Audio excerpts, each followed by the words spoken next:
ഹരേ കൃഷ്ണ. സർവം കൃഷ്ണാർപ്പണമസ്തു. ജയ ശ്രീ രാധരാധി. എൻ്റെ ശ്രീകൃഷ്ണൻ തീർത്ഥം ചാനലിലേക്ക് എല്ലാ പേർക്കും സ്വാഗതം. ഇന്ന് ഞാനിവിടെ പറയാൻ പോകുന്നത് നമ്മളുടെ ശ്രീ ലളിത സഹസ്രനാമ സ്തോത്രത്തെക്കുറിച്ചാണ്. അതായത് ഇതാണ് ബുക്ക്. നമ്മൾ സാധാരണ വിഷ്ണു സഹസ്രനാമങ്ങളും ശിവസഹസ്രനാമങ്ങളും ഗണേശ സഹസ്രനാമങ്ങളും എല്ലാം ചൊല്ലാറുണ്ട്. പക്ഷേ അതുപോലെയല്ല നമ്മളുടെ ലളിതാ പരമേശ്വരിയുടെ സഹസ്രനാമ സ്തോത്രം. അത് നമ്മൾ ചൊല്ലുന്ന സമയത്ത് പരമേശ്വരിയുടെ ഓരോ വർണ്ണനകളാണ്. മാതാവിനെക്കുറിച്ച് വർണ്ണനകളാണ്. ആദ്യം തന്നെ തുടങ്ങുന്നതെന്ന് ശ്രീമാത. അപ്പം അത് ആ ശ്ലോകം തന്നെ തുടങ്ങുന്നതിന് ഇങ്ങനെയാണ്. അപ്പം മാതാവിനെക്കുറിച്ചുള്ള വർണ്ണനകളാണ് നമ്മളതിൽ വർണ്ണിക്കുന്നത്. കഴിവതും ഒരു ഗുരുമുഖത്ത് നിന്ന് ഈ ലളിതാ സഹസ്രനാമ സ്തോത്രം പഠിക്കാൻ ശ്രമിക്കുക. കാരണം തെറ്റുകളൊന്നും ഇതിൽ ദേവീ സ്തോത്രത്തിൽ വരാൻ പാടില്ല. കാരണം അത്രയേറെ പരിശുദ്ധമാണ്, അത്രയേത് അർത്ഥവത്തായ ശ്ലോകങ്ങളാണ് ലളിതാ പരമേശ്വരിയുടെ. അപ്പം നമ്മൾ ആദ്യം എന്ന് വെച്ചാൽ നമ്മൾ സിന്ദൂരാരണം ധ്യാനം തുടങ്ങും. ധ്യാനം തുടങ്ങിയതിന് ശേഷമാണ് നമ്മൾ ഓരോ ശ്ലോകങ്ങളെ ചൊല്ലുന്നത്. പക്ഷെ ആദ്യം നമ്മൾ പഠിച്ച് തുടങ്ങുമ്പോൾ നമ്മൾ നാമാവലി ചൊല്ലി പഠിക്കുക.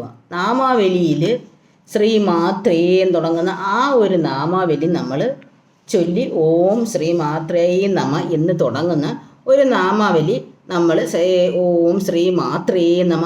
അപ്പോൾ എന്താണ് അതിൽ പറയുന്നത്? ഐശ്വര്യമൂർത്തിയായ ദേവിക്ക് നമസ്കാരം എന്ന് പറഞ്ഞിട്ടാണ് ആ നാമാവലി നമ്മൾ തുടങ്ങുന്നത്. അപ്പോൾ ആ നാമാവലി മൊത്തം നമ്മൾ ചൊല്ലി തീർന്നതിന് ശേഷം നമ്മൾക്ക് ധ്യാനവും തുടങ്ങി അത് തുടങ്ങിയതിന് ശേഷം നമ്മൾക്ക് ഓം ശ്രീ മാതാ ശ്രീ മഹാരാജ്ഞി ഇത് നമ്മൾക്ക് തുടങ്ങാം. പക്ഷെ അത് വായിച്ച് നമ്മൾ നാമാവലി മൊത്തവും വായിച്ച് തീരുമ്പോൾ കറക്റ്റായിട്ട് നമ്മൾക്ക് സഹസ്രനാമങ്ങൾ ചൊല്ലാനൊരു ധൈര്യം നമ്മൾക്ക് വരും. അപ്പോൾ ഈ സഹസ്രനാമം നമ്മൾ ചൊല്ലുമ്പോൾ കഴിവതും മനസ്സ് ദേവിയിൽ അർപ്പിച്ച് ചൊല്ലുക.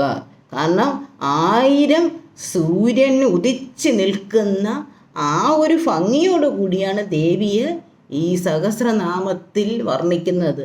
മാതാവിനെ ആദ്യം തുടങ്ങിയിട്ടാണ് നമ്മൾ വർണ്ണിക്കുന്നത്. അപ്പോൾ അതെല്ലാം നമ്മൾ ഈ നാമാവലി തുടങ്ങി ചൊല്ലുമ്പോഴത്തേക്ക് നമ്മൾക്ക് കുറേ കാര്യങ്ങൾ നമ്മൾക്ക് മനസ്സിലാവും. നാമാവലി ഇതാണ്. അപ്പോൾ ബുക്ക് ഇതാണ്. ഇത് പരമേശ്വരിയുടെ ബുക്കാണ്. ലളിതാ സഹസ്രനാമത്തിൻ്റെ പരമേശ്വരിയുടെ ബുക്കാണ്. അപ്പോൾ അത് കഴിവതും നമ്മൾ വായിച്ച് പഠിച്ചതിന് ശേഷം മാത്രമേ നമ്മൾ സ്തോത്രത്തിലോട്ട് കടക്കാവൂ.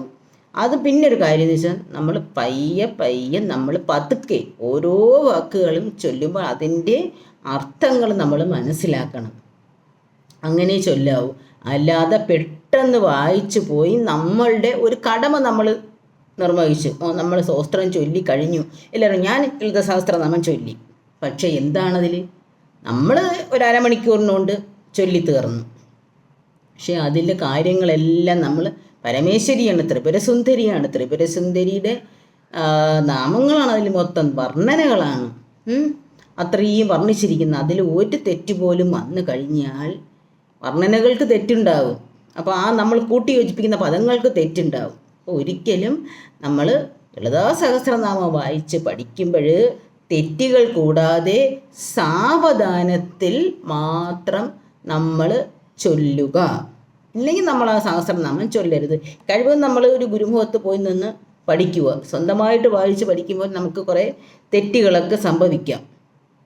അപ്പോൾ അതുകൊണ്ട് ലളിതാ സഹസ്രനാമം ചൊവ്വായും വെള്ളിയും ദിവസങ്ങളിലാണ് നെയ്വിളക്ക് കത്തിച്ച് വെച്ച് ആ സഹസ്രനാമങ്ങൾ നമുക്ക് ചൊല്ലാം. അത് നിങ്ങൾ തെറ്റുകൂടാതെ വായിച്ച് പഠിച്ചതിന് ശേഷം മാത്രം ചൊല്ലുക. ഒരിക്കലും പെട്ടെന്ന് ചൊല്ലി പോയി അത് തീർക്കരുത്. സ്പീഡായിട്ട് നമ്മൾ ലളിതാ സഹസ്രനാമം ചൊല്ലരുത്. കഴിവതും നാമാവലി ഒന്നും കൂടെ പറയുകയാണ്.